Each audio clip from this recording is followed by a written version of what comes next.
How nice was it to come back after kind of a disappointing end to Sunday's game and get right back on the right track and get this going on to the semifinals?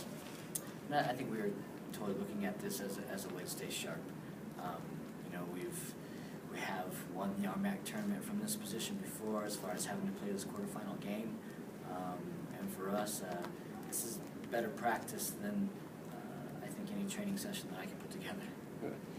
And Brooke, you've been playing a lot of central midfield at times this year. How was it to hop back up there, up top, and not only jump in there, but be as effective as you were in that position? It was a lot of fun. Emma's so fun to work with. It's just a whole different look at things, because playing forward in high school is so much different than playing forward in college. It worked because the players around me helped me figure out what to do, but yeah, it was a lot of fun. Well, and how does it differ? Because I know you were there a ton, when I covered you back in high school. How does it differ now at this level? Things are much sharper, so if you're sprinting all out for a ball, chances are people are going to get it to you. Movements are way more complex. We've got like Megan cutting all the way over to the left side to get a shot off. We've got center mids making runs around you. It's very complex, but it works. And how about on that from your perspective as a central midfielder? Was there any adjustment, with a new forward in there for a majority of the game, or was it just kind of not skipping a beat? Well, Sam likes to come into the middle, so it was a little bit different, but Brooke's definitely good enough to play up there, so we really didn't skip a beat. She definitely knows how to play up there, so. Yeah. And Damien, obviously the decision worked. Why the decision to move Brooke up there and toss her in there to start today?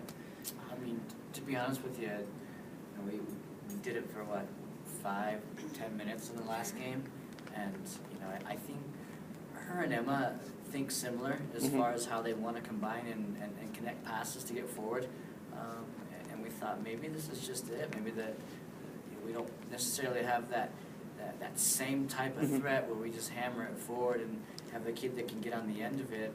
Although Brookie definitely can get those legs moving and get behind people, it forced us to continue playing football. And I think the goal that they scored was those two combining, and midfielders as well. So when it comes down to it, that type of football is something that happens every day in training, and she was one that definitely fit the bill for being able to connect, and obviously she scored a lot of goals in her life as well. Yeah. And how about your guys' ability, which has happened quite a bit this year, to grind it out and protect the lead late, getting back to that after they were able to kind of squeeze out an equalizer on you Sunday? Yeah, that's exactly it. We looked at that halftime. We're like, hey, what did we learn from this past Sunday? This is a game where if it has to be 1-0, we need to make sure that we're turned on and are capable of grinding for long enough to kind of kill the will of the other team. And it took a long time. I don't think until the last 2 or 3 minutes did we feel, you know what, I think we've done it to them. I think psychologically we've won the game now. And how about the matchup coming up with Metro? You guys have kind of traded that coveted number 2 spot in the region the last couple of weeks.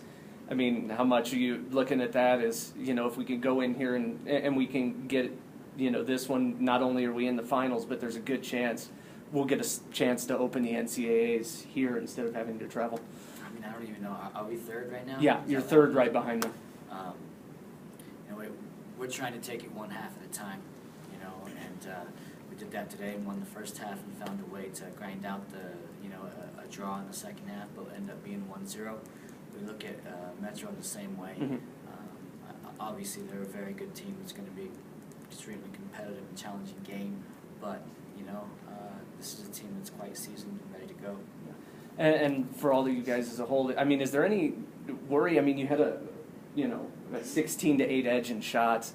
Is there any worry that when you don't put a couple of those away, it still kind of leaves the door open, or is there a thought about this that, God, if we keep pushing like this, there's a game coming where we're going to put together 3 or 4 of these?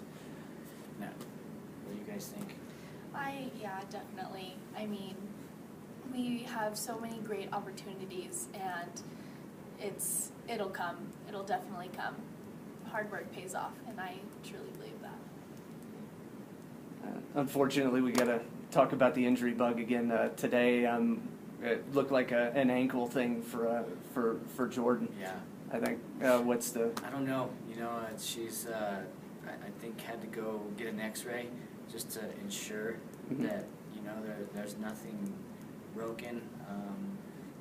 Pray that she's okay, and in all reality,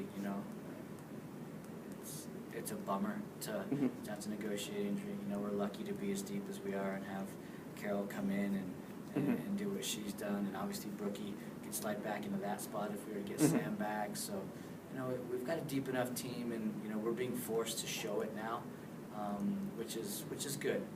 At some point in the season, there are tweaks and changes at the end, and you either make the right decisions or kids pull through for you, and I think we're about to do that. Yeah, and it's never fortunate to have these, but is there at least a small silver lining in the fact that if these players are needed for a long period of time, if you make the deep run into the NCAAs, you're hoping too that they're getting a look at playoff soccer now, at least? Totally. You mean as far as the kids that are injured having to sit and watch? Is that what you're saying? No, I mean the depth that has to replace them. This is the type of experience for every single one of these kids that it's needed for the program to maintain the success. They've got to see it to have an idea of what it feels like and what it looks like. Well, and how did you think? Obviously, Brooke did well up there, but Carolyn coming in and some of the people that got a little more extended minutes than maybe they would have otherwise. Yeah, how did you think they handled themselves? I thought Carol did great. I mean, she's similar to Therese. I think they're similar type players, very good passing players. And physically, I thought Carol did well to compete. She heads the ball extremely well, and doesn't make mistakes with overrunning it, which she makes a very good judgment about where the ball is going to land and makes sure that she's on the end of it.